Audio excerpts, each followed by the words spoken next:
Në drejtimin e prefektes së qarkut të Vlorës Evisa Lushi, u mblodh mbrëmjen e së mërkurës në njësinë administrative Novosel, shtabi i emergjencave civile për situatën e krijuar nga dalja e lumit Vjos nga shtrati. Prefektja Lushi theksoi gjatë mbledhjes se institucionet janë pranë problemit, pranë qytetarëve në nevojë. Ajo kërkoi angazhim konkret dhe koordinim të punëve ndërmjet institucioneve për menaxhimin e situatës, e cila pritet të vështirësohet në orët në vijim me rritjen maksimale të nivelit të lumit Vjosa. Garantimi i sigurisë së njerëzve dhe menaxhimi i rreziqeve ishin në qendër të detyrave që u lanë. Edhe kryetaria e Bashkisë së Vlorës Brunilda Mersini theksoi se jeta e njerëzve nuk negociohet me asgjë.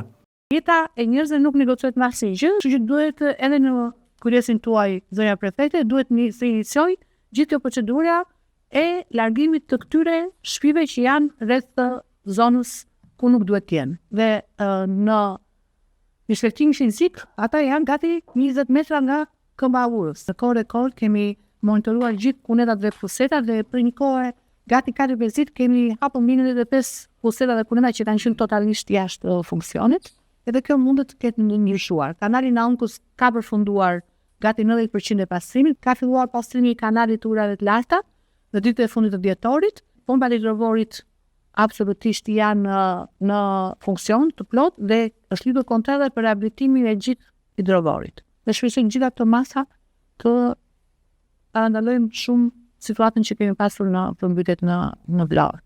Gjatë gjithë mbrëmjes të së mërkurës, autoritetet më të larta të shtetit dhe të pushtetit në Vlorë kanë qëndruar në Novosel në ndjekje të situatës. Kryetaria e Bashkisë së Vlorës Brunilda Mersini theksoi se situata është shumë kritike. Situata aktualisht është një pikë kritike, sepse prurjet janë në nivelin 8.6 metra. Por në orën e vazhdimit ne shpresojmë që do të ketë një ulje të sasisë, duke llogaritur që pjesa e jugut, që është pjesa që sjell prurjet e ujit në këtë nivel, ka një stabilitet prurjesh atje.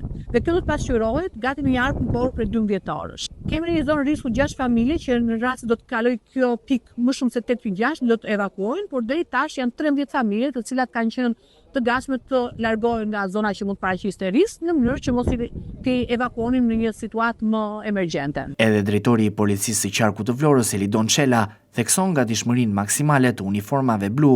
Strukturat e policisë në bashkëpunim me gjithë strukturat e emergjencave civile të bashkisë dhe të Agjencisë Kombëtare të Emergjencave Civile do të ndërhyjnë ku të jetë nevoja. Jemi duke ndjekur situatën dinamik dhe për çdo nevojë do merren vendimet dhe hapat e dorë. Në Novosel mbrëmjen e së mërkurës mbërriti dhe Ministri i Mbrojtjes Piro Vëngu, duke ndjekur hap pas hapi situatën, i shoqëruar nga drejtuesit e shtetit dhe të pushtetit të Vlorës dhe të Fierit.